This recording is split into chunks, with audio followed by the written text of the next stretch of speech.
All right. You just wait for a few minutes.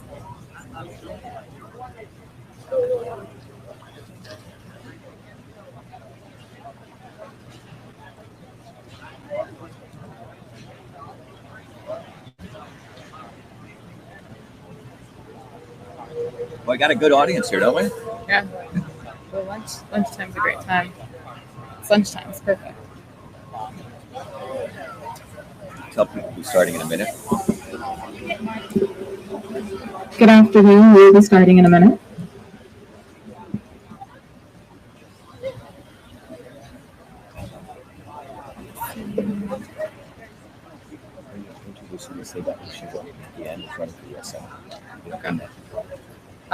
In the beginning? Yeah. Oh, sorry. Just saying this. Okay. Oh, he's already there. Let me start.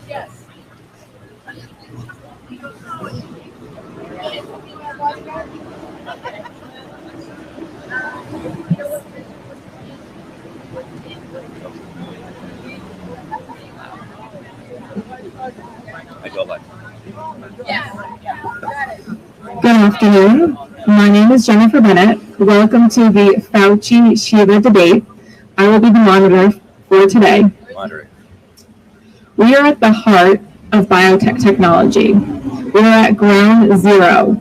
Microsoft, Google, headquarters are over here, Facebook, Monsanto, Moderna, Amazon, Twitter's down the street, Pfizer, and all around us is MIT.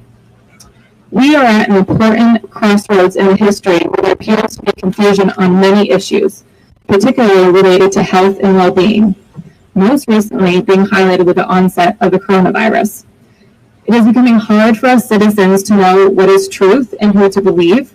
Today we have two esteemed and well-known scientists, Dr. Fauci on my right and Dr. Shiva on my left, each of who have very different positions on matters related to the coronavirus and what the path should be forward.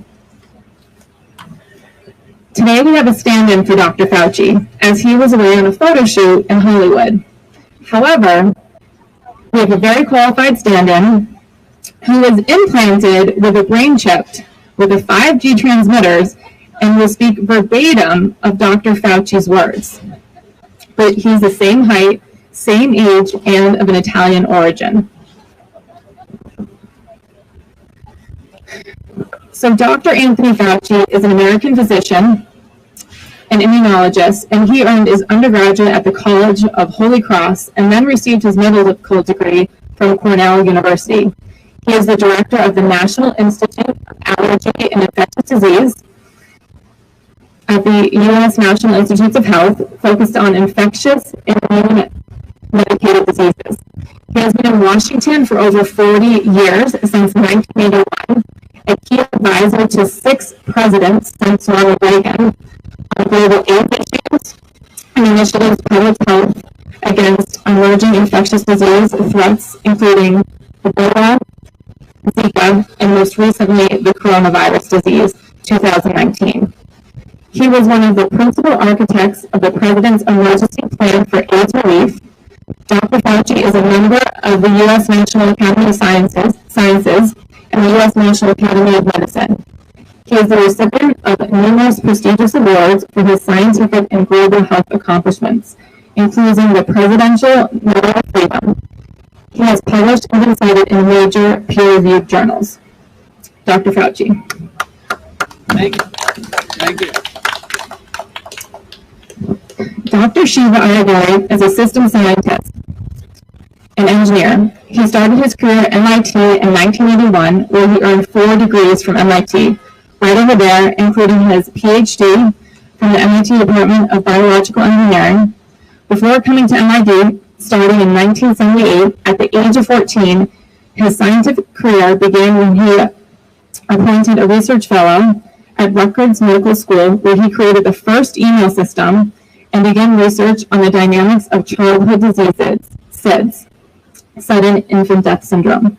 Since that time, his love of medicine led him to the fields of integrating biology and engineering systems, resulting in his development of CytoSolve, Systems Health, and the International Center for Integrative Systems. He is one of the world's leading experts on the immune system and precision and personalized medicine. He is a Fulbright scholar and has received many prestigious scientific awards and was invited to deliver the MIT Presidential Lecture. He has been published and cited in major journals such as Nature, Cell. Currently, he serves as the chief scientist at CytoSolve and is running for U.S. Senate. Most recently, Dr. Shiva was invited by the National Science Foundation to deliver the lecture on the modern theory of the immune system. Both Dr. Fraudci and Dr. Shiva came to medicine from different backgrounds. Dr. Fraudci comes from conventional training as a medical doctor. Dr. Shiva comes from an engineering systems training as a PhD in biological engineering, a new field that aims to advance biology using a systems approach.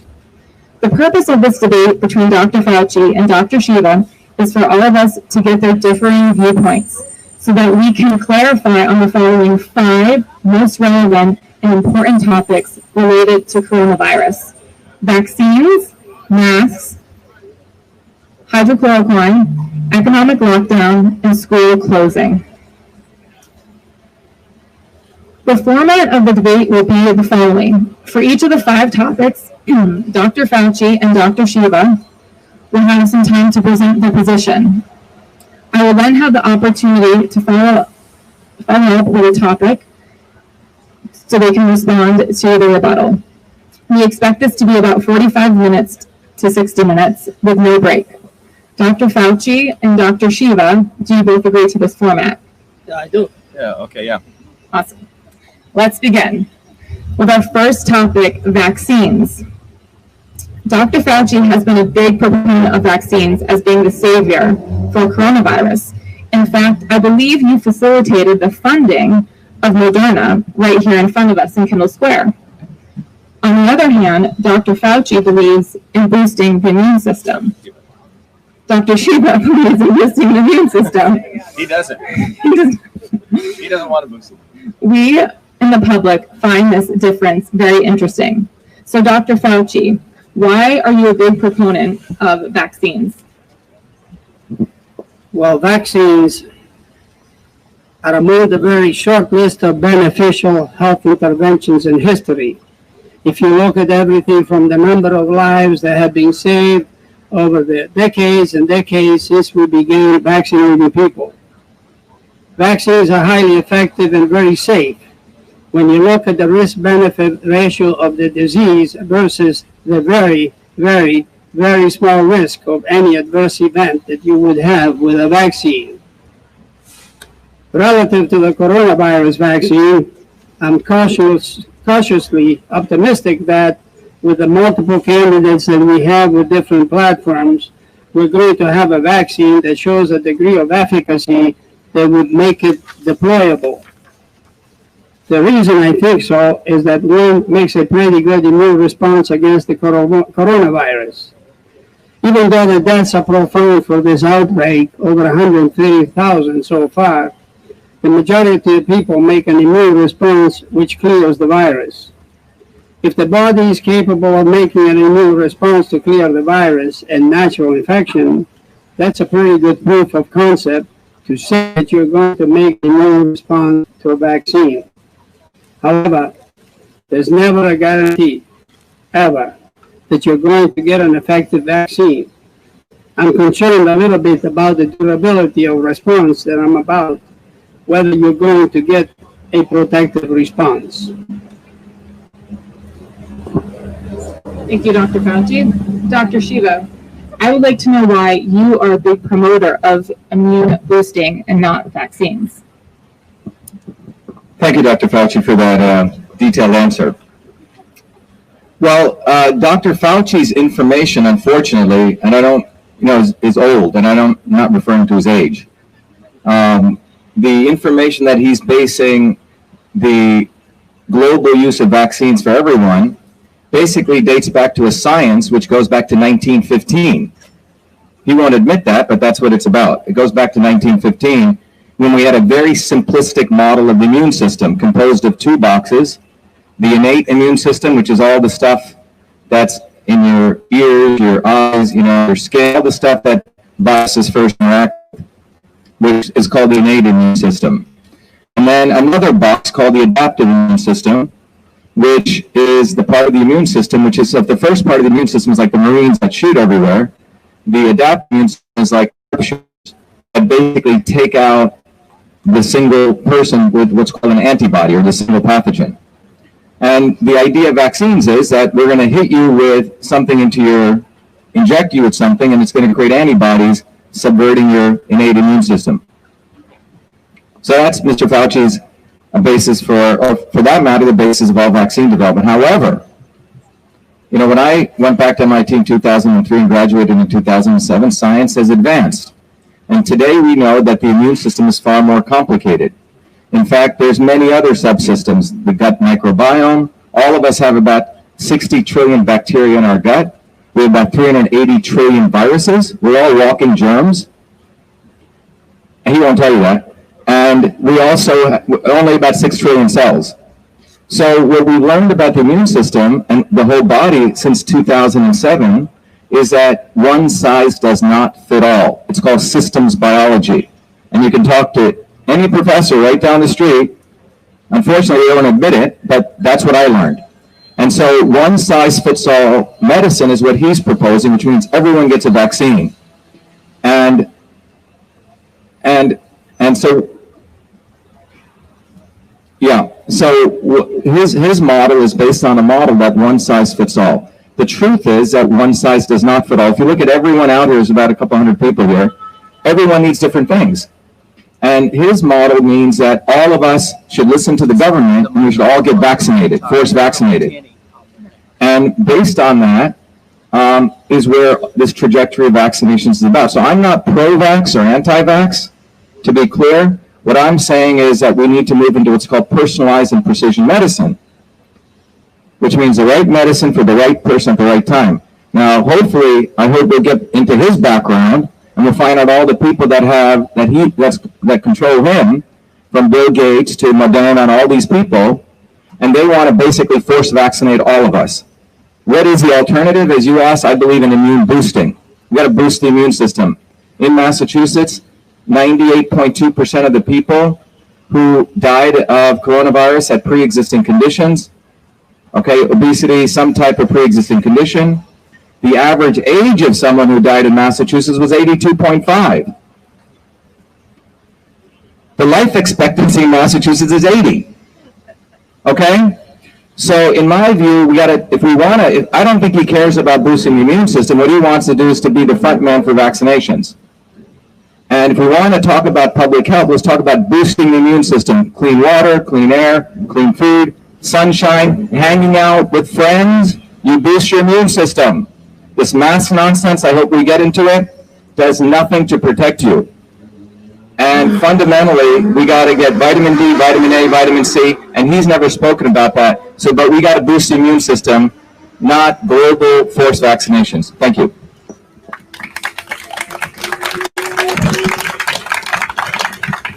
Thank you, Dr. Shiva. So, Dr. Fauci, how will you be able to roll out a vaccine by this winter? When and why did you fund Moderna? What's going on right is very unique in vaccine development. We and the companies and the federal government predominantly are doing this at risk. We're going to start manufacturing doses of the vaccines way before we even know that the vaccine works. We may know whether it's effective by November or December. By that time, we hopefully will have close to 100 million doses. And by the beginning of 2021, we hope to have a couple of 100 million doses.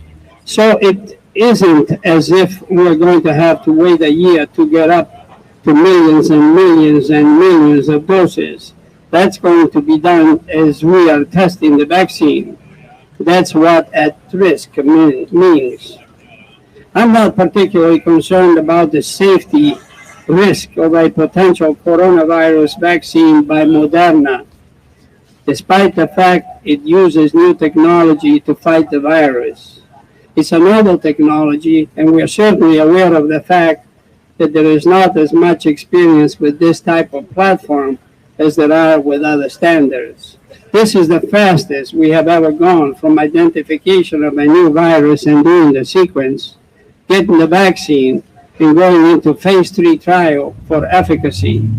Concerning Moderna, my organization, National Institute of Allergy and Infectious Diseases, was involved in the collaboration with Moderna and others, including the NIH and the CEPI, Coalition for Epidemic Preparedness Innovations, to fund the development of the vaccine before January 23, 2020. This collaboration was made. Thank you, Dr. Fauci. So, Dr. Shiva, what is your solution if not vaccines for all? So if you go back, just to reiterate, Dr. Fauci's entire basis of his collaboration with Moderna. By the way, the founders of Moderna were one of my advisors at MIT when I was an undergraduate, Bob Langer. Great scientist, but I think money has got in his way also. But one of the things Mr. Fauci said was he talked about that Moderna was funded by the Coalition for Epidemic Preparedness Innovations, CEPI. Just to be clear, which he did not disclose, was CEPI is funded by the Gates Foundation, which also owns Microsoft right here. But so to answer the question on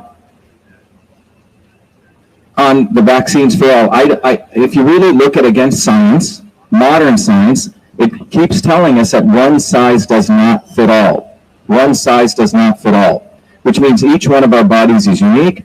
Mandating that everyone get the coronavirus vaccine, mandating that young kids should all get 30 different vaccines in 75 doses, which is, by the way, what he and Redfield at CDC forced people to do, doesn't make any sense. It violates science. So the real solution here is we need to recognize that it's not pro-vax or anti-vax. We need to really talk about the fact that one size does not fit all, and we need to find the right solution for the right person. And again, it comes back to boosting the system. The unfortunate situation now is he talked about Moderna they're leapfrogging, they're pushing this vaccine through very rapidly. I don't know if you heard what he said.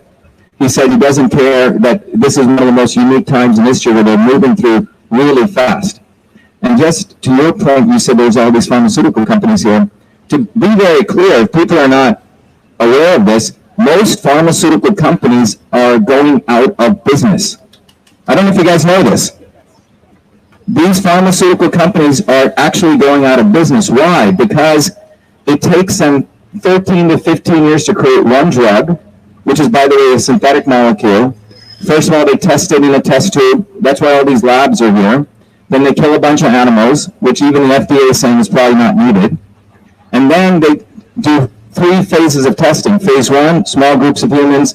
Phase 2, larger groups of humans. And phase 3, lots of humans. And he just said that they're not even going to do phase 1 or 2. They're going to leapfrog the vaccine to phase 3, which is all of us.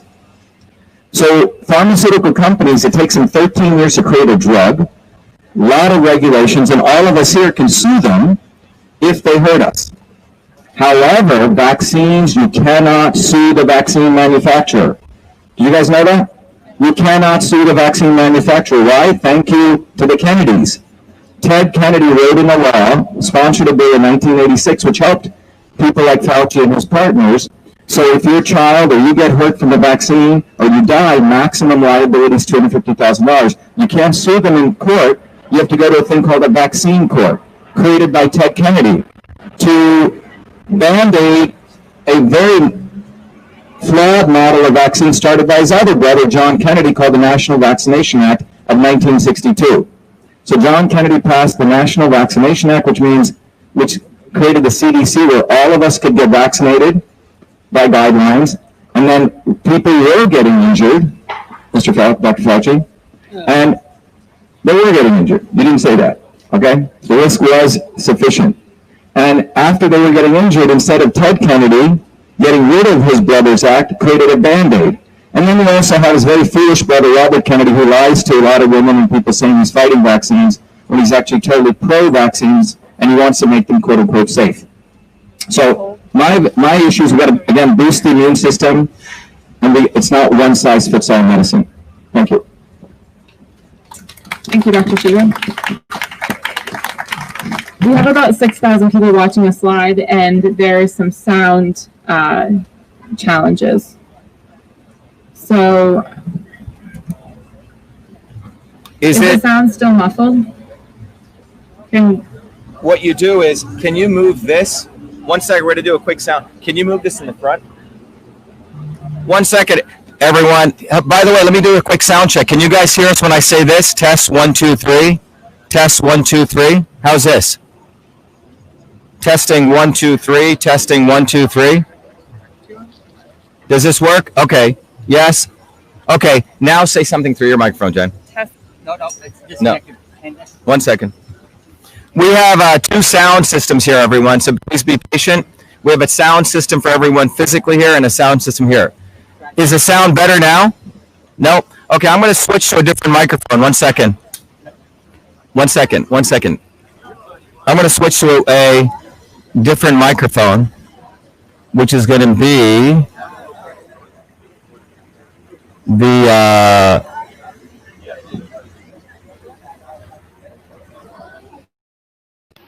Okay, how's the sound now, everyone? Testing on the sound. Is this better? Test, test, test. Is this better? Testing 1, 2, 3. Testing sound better? Okay, good. So we're using the sound right from here. We're not using this sound anymore. So I'm going to turn this off. Can you guys still hear? Testing 1, 2, 3. Test, test, test. Is that better? Sounds, yep, sounds much better. You do your test, Jen? Testing 1, 2, 3. Testing 1, 2, 3. Okay, sorry about that. Okay, we're back. Yep. So when you speak, just face this way, okay? Or you can give them the thing. Okay, go ahead. We don't need this. Thank you, Dr. Shiva, for sharing why you don't believe vaccines is a solution for all. So, Dr. Fauci, I would like to know, what is your position on wearing masks? Masks are not 100% protective. We should all be wearing masks outside. Wear masks all the time when you are outside. However, they certainly are better than not wearing a mask, both to prevent you, if you happen to be a person who may feel well, but has an asymptomatic infection that you don't even know about, to prevent you from infecting someone else. But also, it can protect you to a certain degree, not 100% in protecting you from getting infected from someone who either is breathing or coughing or sneezing or singing or whatever it is in which the droplets or aerosols go out. So masks work. Okay, thank you, Dr. Fauci. Dr. Shiva, what is your position on wearing masks? Well, if you actually look at the science, what the science shows is that the cloth masks, 97% of the particles go right through them. It's like a mosquito going through a wire fence. Okay, that's what the science shows. If you start wearing the medical masks, that's about 45%. Then you get to the N95 masks, which are for healthcare workers, which, you know, snugly fit around your face. Well, those help you, but the studies that have been done show that if you wear them over 2 hours, you're going to start getting severe headaches, particularly for those people who get headaches. Getting back to the cloth and the medical masks, you have a 13 times increase of getting influenza type systems because you're essentially changing what's called the CO2 gas exchange. And this is all basically fundamental science. And there's a fourth part to masks, which means the fourth and fifth part. You know, the face has some of the most important receptors, thermal receptors. All animals have amazing thermal receptors on the face, invertebrates and vertebrates. And we don't even know the extent to how powerful these receptors are to the brain connection in terms of modulating all other types of functions. And the fifth part of this is this whole piece of creating a world of people who have masks and no masks. It's almost a segregated world. And also there's an absurdity here, because you go to a restaurant now, walking up to the restaurant, you're supposed to wear a mask according to him. But when you get into the restaurant, I can be next to my wife or girlfriend or whoever it is, 2 inches away. And people, so none of it makes sense. You get what I'm talking about? If you go to a restaurant, everyone's nearby. But going to the restaurant, you have to wear a mask. So again, the issue comes down to, do we really care about increasing people's public health? Or is it about controlling people? Is it about, now what I notice, interesting enough, if you are a plumber, electrician, an engineer, people with common sense, if I go to Central Mass, if I go over to Revere Beach, everyday people are not wearing masks. The people I see wearing masks are what I call the educated, vulnerable idiots. Okay? These people think they know more, but actually they do not understand science, and it's more about control, control, control. And that's what I'm concerned about, because if we truly cared about public health, we should talk about clean air, clean water, and clean food, and boosting the immune system. Massachusetts has the worst infrastructure in the United States, the third worst. We got an F minus in infrastructure. Charlie Baker ain't concerned about that, but he is concerned about everyone wearing masks. Massachusetts got 130 points out of 350. And if you look at the history of public health, it is when you change infrastructure, sanitation, clean air, clean water, nutrition. That's how you boost people's immune systems. Not everyone across the board wearing masks. However, if you are sick, if you are unhealthy, you should quarantine yourself. And obviously doctors, if they're opening up a wound, do wear masks. But this broad thing, everyone should wear masks and you're better if you wear a mask and you're not, it is totally about control. It's about an attack on freedom and has nothing to do with health.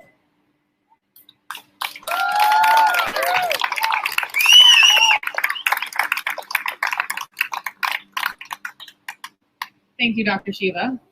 So, Dr. Fauci, why weren't you told to wear masks in the beginning? Well, the reason for that is that we were concerned for the public health of the community. And many people were saying this. We're concerned that it was at a time when personal protective equipment, including N95 masks and the surgical masks, were in very short supply. And we wanted to make sure that the people, namely the healthcare workers, had them to take care of the people who, were infected with the coronavirus and the danger of them getting infected. Okay. Dr. Shiva, what should everyone do if they're not going to wear a mask outside? Well, first of all, I just wanted to make one point. He was referring, first he was for masks and then again masks and for masks. He flip-flops a lot. If you actually listen to what he's saying, the N95 masks he was talking about are actually for healthcare workers. As I mentioned, if you wear those, and I have friends of mine who are healthcare workers who've had to go on FMLA leave because after 2 hours of wearing them, they get severe migraine headaches. In fact, no one wears those N95 masks forever. Now, as I mentioned in my previous question, I'll be brief because I think I've mentioned it. If you want to take care of your public health, if the government truly cares about health, which I believe they do not, they would be advising people, A, hang out with friends. Why? The number one reason people live long and that people have great immune systems is social relationships. I don't know if you guys know this. The number one reason. Because, and this has been done in a 1988 landmark study in the New England Journal of Medicine. They took people who were socially isolated. They had worse symptoms than obesity, worse symptoms than smoking, and worse than high blood pressure from social isolation. I have many friends of mine because of this fraud that's been pulled off of scaring us. I'm not saying there's not the coronavirus, but the fear mongering, people who had no symptoms of depression are now on Prozac. And those medications depress your immune system and make more money for we know who, Eli Lilly, etc. But more importantly, we do know that when you hang around with friends and you converse, you boost your immune system. In a 2015 study done by Stephen Cole at the genetic level with humans and monkeys, when people hung out together, you saw were socially distanced and socially isolated, guess what happened? Their inflammation went up, and guess what? The antimicrobial activity of their bodies went down. Your body is itself a amazing pharmaceutical system. It produces, frankly, a lot of amazing things that you need. It produces antimicrobials. So when you socially isolate people, you basically destroy their immune system. When you tell people you wear masks and those people who don't wear masks are bad people, you create more social isolation. Now, we do have a portion of the US public which is immunocompromised, a very small piece, because of poor eating, clean, dirty air, dirty water, dirty food. Yes, they should be protected.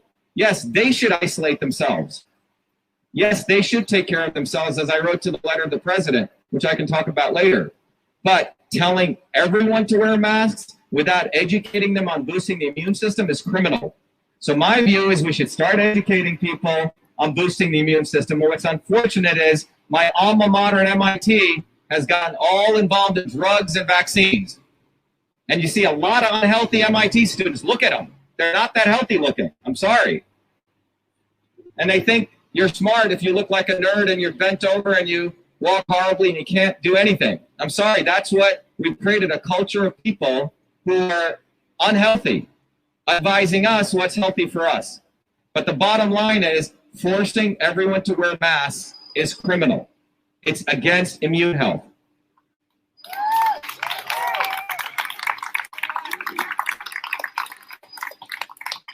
Thank you, Dr. Shiva. So on to question 3. Dr. Fauci, what is your position on hydroxychloroquine? The scientific data is really quite evident now about the lack of efficacy for it. There are also adverse events with regards to cardiovascular issues. The drug is not effective in treating the virus based on scientific data. Okay, thank you. Dr. Shiva, what is your position? Well, I agree with Dr. Fauci. There have been some cardiovascular issues. However, most of the people who take HCQ, if they have those issues, are typically under a cardiologist, oversight. And if they have the fibrillation issues, they're told, what to take and how much to take. So I don't think that's really a big issue. The more important issue is that hydroxychloroquine, there's been a preponderance of evidence when it's added with zinc. So what happens is the data he's talking about, typically they don't use zinc because you need to have the zinc with the HCQ, which is what most people take as a protocol, which actually stops it. HCQ is quite interesting. I'm a molecular systems biologist, so we have actually studied it at a very detailed molecular level. There are 4 aspects of what happens when you get infected by a virus. First of all, think about you got your cell. The virus lands on your cell, okay? And it tries to first enter your cell. The way it enters your cell, you may have seen these pictures. The coronavirus has those little spikes on it. Well, those spikes intersect with a receptor on the cell. In this case, the receptor is called the ACE2 receptor. It's like putting a key into a lock. And if it can turn that lock, it can get in. That process is called glycosylation. So first thing hydroxychloroquine does is it actually stops the glycosylation process so the virus can't get in, which is quite amazing. If the virus gets in, which is step 2, the virus starts trying to replicate itself by hijacking your Xerox machine to replicate itself, which is called the ribosomal system, ribosomal machinery. Hydroxychloroquine with zinc cuts off that replication process. And then there are two other steps that the virus does, which it reassembles itself and it transports itself out. But hydroxychloroquine has been proven very successful when it's combined with zinc. And the molecular systems model I just shared with you, I just feel Mr. Fauci needs to go back to maybe study some stuff. He's not up to date. You know, I share his situation where he's got a lot of work to do, but he's behind. It's about 100 years behind. That's the unfortunate situation. But that is what the science shows. So that's what the science shows. So HCQ is effective with zinc. You know, I would personally, you know, again, tell people that you should boost the immune system, take the vitamin D, take the vitamin A, take the vitamin C, the zinc, and the iodine. But if HCQ is your thing, do it. You know, it can help you. Yes, minimal cardiovascular issues. And again, get a cardiologist to track your fibrillation issues. Thank you, Dr. Shiva. So, Dr. Fauci, what do you think about your fellow doctors saying HCQ works? I must go along with the FDA. The overwhelming prevailing clinical trials that have been done on the efficacy of hydroxychloroquine on coronavirus reveal that it is not effective in treating coronavirus.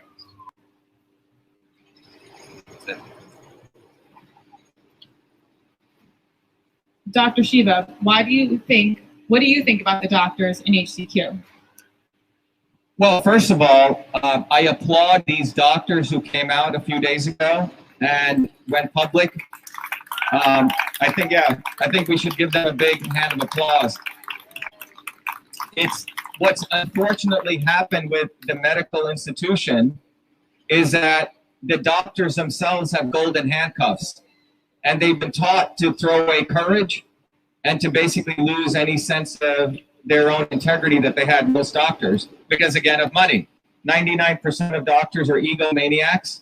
They think they know everything. In fact, they probably get maybe, you know, a 5-week course in immunology, okay? But the doctors that we saw over the few days ago, these people are frontline doctors. And whatever they learned in their medical school was not jiving with what they were seeing on the ground. And so I applaud what they did in coming out, but I believe that's the beginning. It's a small tip of a massive iceberg of a very evil medical establishment, which is all about it's about crisis care medicine. The modern medical system came out of wartime medicine. It was not about prevention. It was about after you got really screwed over, then to give you something. So it waits for you to get really, really unhealthy. And then it figures out something. So the entire mode of modern Western medicine is good. You know, it's great. You know, God forbid someone got involved in a car accident or some major crisis. You would definitely want to go to, you know, these kinds of people. But day-to-day living healthy, you know, I would look to other alternative forms of medicine. Many of you know I've been trained in both systems, but I applaud these doctors for coming out, and I hope the entire medical establishment eventually is put under scrutiny, and more doctors come out. And I think doctors in general need to get over their egos. They don't know a lot. They only know a little. They know basically, if this, do this, if this, do this. And by the way, what's unfortunate is many of those doctors are kept like prisoners. If they violate their path, they're thrown out of the institution, their licenses are removed. So you really have to question, why do you even want to be a doctor? Thank you.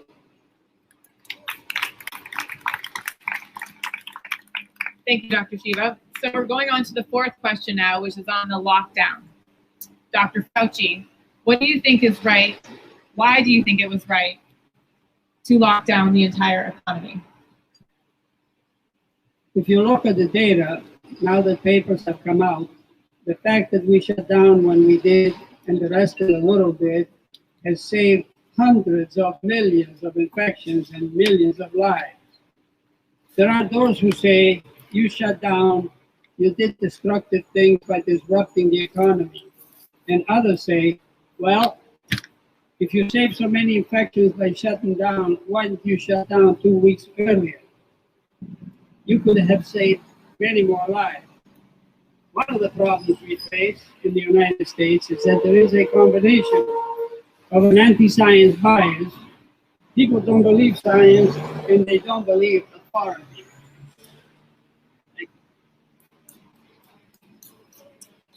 Okay, and Dr. Shiva, why do you think it was right?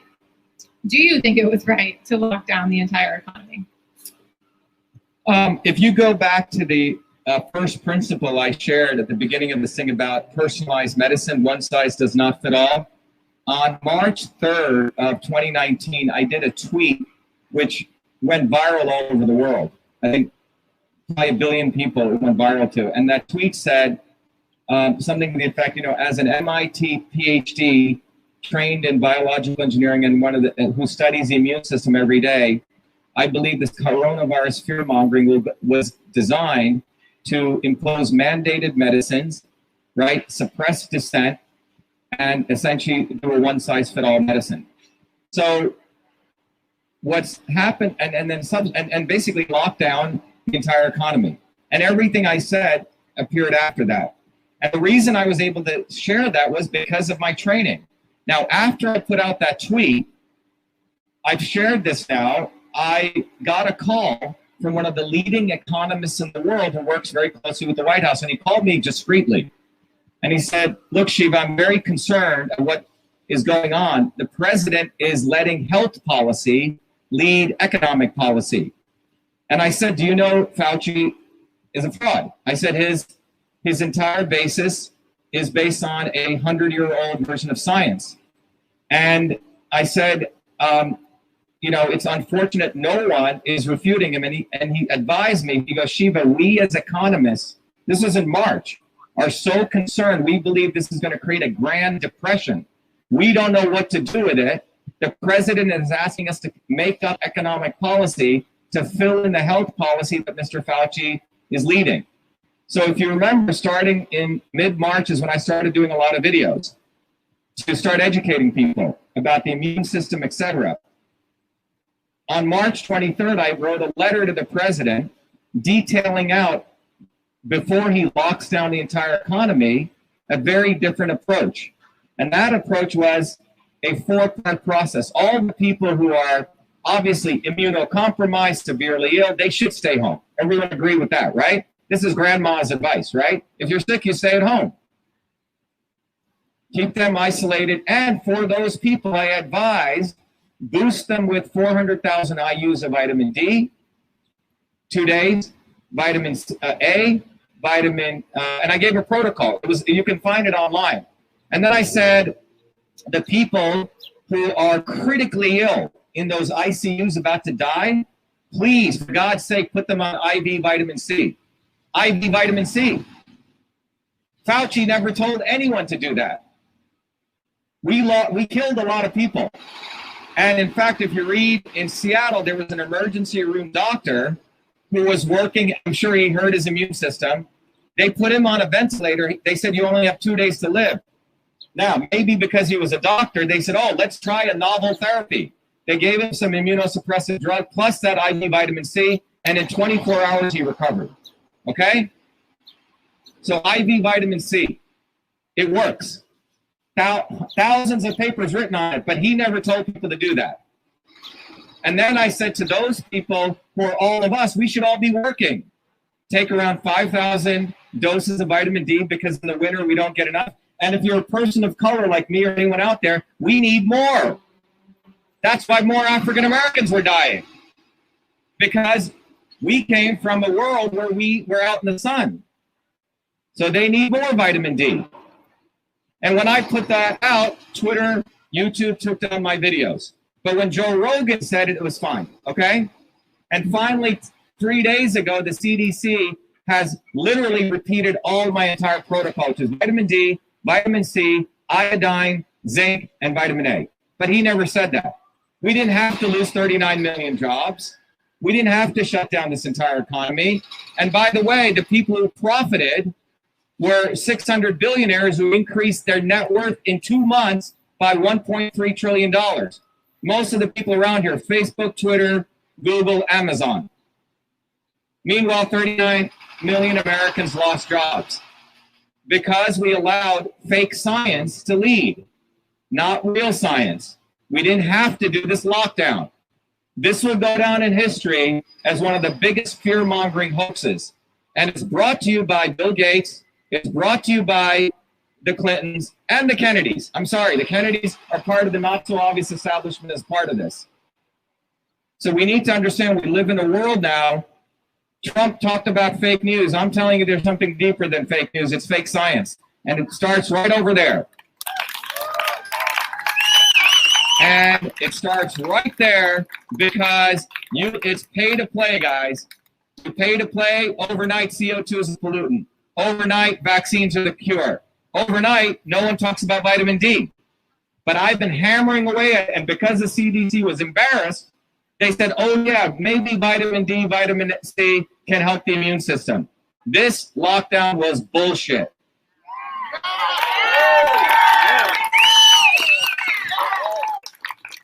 Thank you, Dr. Shiva.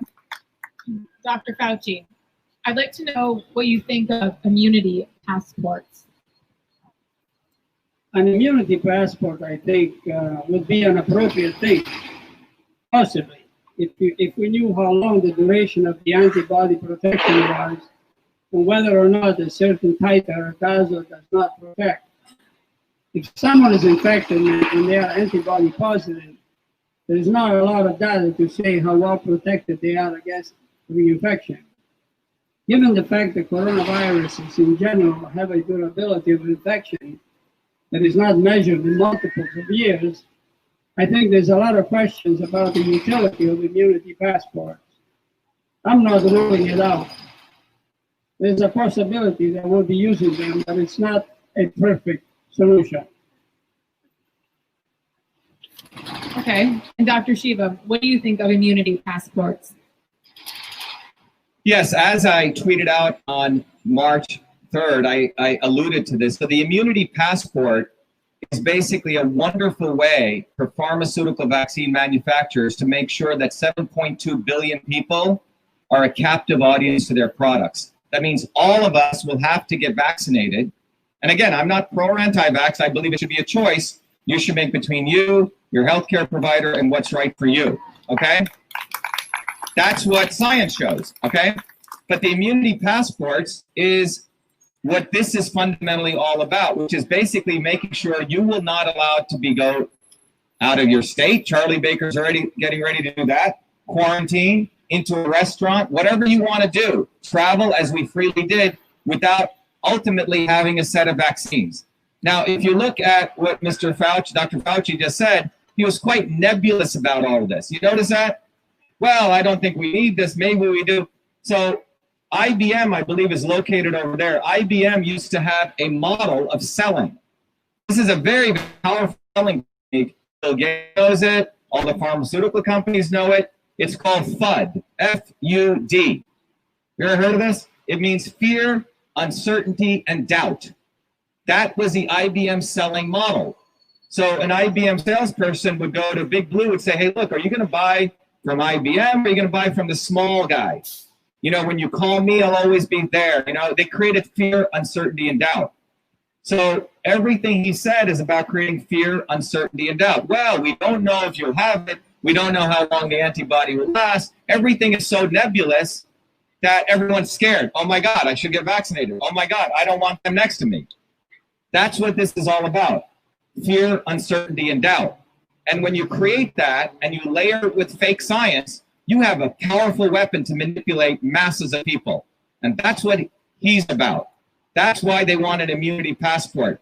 But ultimately, I see someone here pointing money. It's all about money. Forget the conspiracy for a second. Why? How many people are salespeople here? Anyone sell? Anyone run a small business? You are? Yeah. Selling is hard. You got to call a person. You got to convince them. You got to follow up, right? You know that. I run a couple of small businesses. Well, suppose you don't have to sell. Suppose everyone's got to buy your product or you can't travel. That's a 7.2 billion people. Let's say all people have to buy some vaccine, $1,000 in a year. You're looking at a $7.2 trillion industry. That is what this is about. because pharmaceutical companies are not making money by their traditional pharmaceutical drugs. They need vaccines. Vaccines is their way out. And he is a front man for them. Bill Gates will profit from this. So will the Clintons, and so will the Kennedys, okay? Because they want, quote unquote, safe vaccines. So that's what this is about. This is not about helping public health. The immunity passports, in my view, and forced vaccinations, you might as well take the Constitution and burn it to the ground if we all agree to that. Thank you, Dr. Shiva. So we're on to our final question, which I think is an important question on your views of school closing. So what do you think about school closing, and what should we do about this fall? Well, it's a bit of a complicated answer because the United States is a large country. When you're talking about getting back to a degree of normality and school opening, things like that, it's always related to the level of activity of the virus. There are varying degrees of infections activity depending upon the region. In general, things tend to be going in the right direction. There are some areas that do better than others, and others that are doing worse. It's in the way that we and the efficiency and effectiveness in which we put the manpower, the system, the test to identify, isolate, and contact trace that will determine how successful we are in preventing that wave.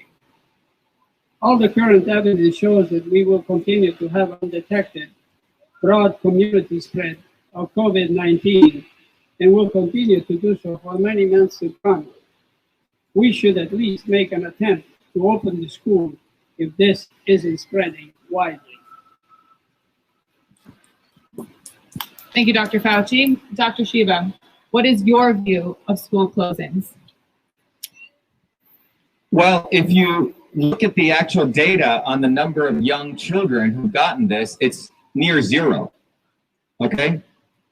It's near zero. If you go back to the statistics, you take Massachusetts here, the average person who died of coronavirus, I just want to repeat this, was 82.5. 98.2% of the people who died of coronavirus had pre-existing conditions. And by the way, the life expectancy in Massachusetts is 80. So it seems like you're probably better off getting the coronavirus. Live a little longer.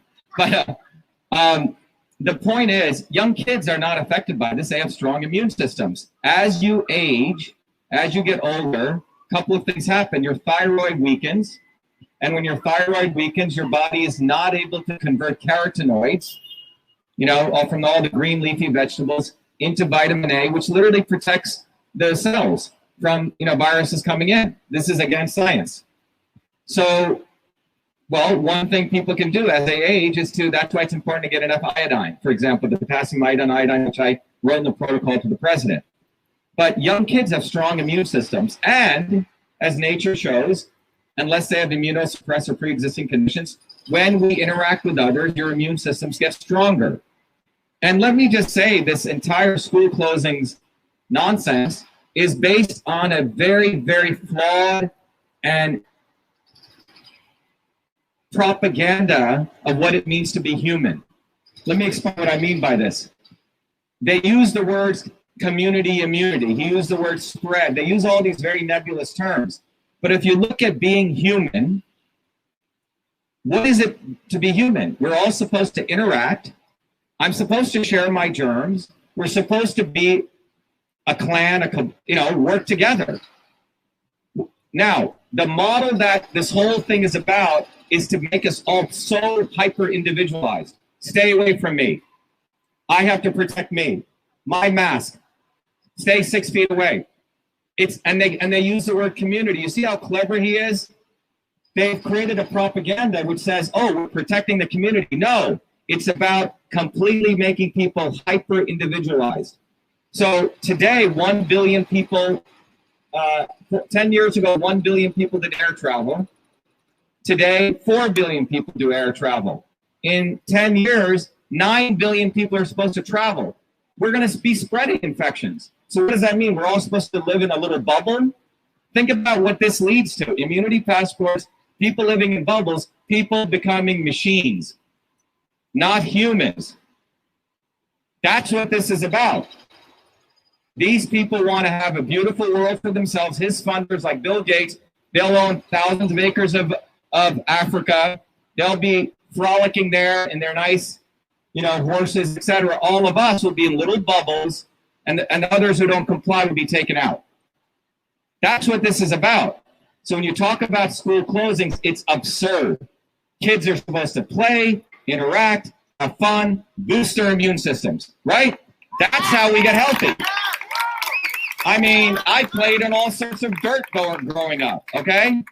I ate dirt, okay? Now, what they want to do is get more and more kids immunocompromised, more and more people immunocompromised, more on lots of vaccines. So you create a pool of immunocompromised people, which you can use to justify closings, masks, etc. So I'm absolutely against school closings. And in Massachusetts, if Charlie Baker cared about anything, he would first fix the infrastructure of this state. Broken roads, broken bridges, broken water systems. But he doesn't want to do that. He wants to probably run for president, talk about how great he is. Again, no to school closings. Absolutely not. Open up the schools right away. Thank you, Dr. Shiva, Dr. Fauci. So in closing, I want to thank Dr. Fauci and Dr. Shiva for participating in this debate. We are pleased to have Mr. Claudio, who is a former U.S. Green Beret Army medic and who is kind enough to stand in for Dr. Fauci. In addition, to be clear, every word that was shared by Dr. Fauci in this debate were actual statements and verbatim quotes of what he has said before. None of his positions have been altered in any manner. Now I'm going to let Mr. Claudio and Fauci and Dr. Shiva share a few words. Well, praise the Lord. That's what I want to say. Thank you, God, for giving me the strength to take a beating without rebutting. But thank you all for being here and for being a blessing to so many. If we don't stand up, we are lost. And evil will be increased if only we keep our mouth shut. So I thank you, Dr. Shiva. Thank you. Thank you, all of you. Yeah, I want to thank Claudio. I don't know if you heard, Claudio was a 27-year veteran in the U.S. Army, Green Beret, so I thank him for his service. So people talk about Fauci's service. Well, I think he's risked his life for this country. And a medic. So you're looking at a medic who probably saw all sorts of people getting wounded and shot and everything. And when he says no masks, which you and I did a video, which by the way, YouTube pulled down, you know something's wrong. But I also invited the real Mr. Fauci, Dr. Fauci here. I was willing to pay for his airline tickets. I, in fact, tweeted at the president to give him a day off. And I also asked, tell him I put him up in a 5-star hotel. But the reality is, if you really unravel this, Fauci is Hollywood. That's what he is. He loves to be in front of the camera. He's so happy that George Clooney and Leonardo DiCaprio and Brad Pitt love him. And look, I was out in Hollywood, and I can tell you there's a lot of, unfortunately, people who want to be celebrities, different from actors. There's a few great actors out there. But most of them have golden handcuffs, and Hollywood supports Fauci. Science, I believe, will support the positions I've shared today. So I want to thank everyone coming out here. Many of you know we did this. We didn't know how it was going to turn out, but we got a lot of great people out here. I am running for United States Senate, as many of you know, on a platform of truth, freedom, and health. I never thought I'd be running for Senate. The 3 guys I'm running against are all lawyers, and the media never gets us play, never puts us out there, and afterthought they will come to us. But we are doing a very different campaign by doing events like these. We're charting our own destiny, and the kind of people that are coming to this campaign are working people. It's not like Bernie Sanders type people who want to do whatever. The people all around here are working people. People who actually have jobs or mothers who have to do real stuff, and they take time off their day to support this campaign. September 1st is the primary. And they do not expect me to win the Republican primary. By the way, I do not give a damn about the GOP establishment or the Democratic Party establishment. I have to run on one party because they kept me off the debate stage last year. So let's, screw these parties, left and right, black and white. It's time working people unite and stand up for truth, freedom, and health. So you got to get out there and vote September 1, because if we win that Republican primary, it's like a nuke went off in Kendall Square. That's good. I'm going to tell you, they don't expect us to win. So we got to vote September 1st. If you're Republican, get the Republican ballot. If you're independent or non-party, get that Republican ballot and vote. You don't have to support the Republican Party. If you're a Democrat, sign up as an independent and go back to being a Democrat. I don't care about these parties. What I care about is truth. What I care about is health, and what I care about is freedom. That's why my parents left India. I've experienced racism across 2 continents, in the Indian caste system, but not among white working class people. I've experienced more racism right here among liberal elites, okay, black and white. So this is about us winning back America's freedom, because it's being totally manipulated by fake science. Thank you. Let me just make one announcement. By the way, everyone, we have a sign-up sheet. Please sign up. We have cards here. If you want to support the campaign, we have lawn signs. Pick them up.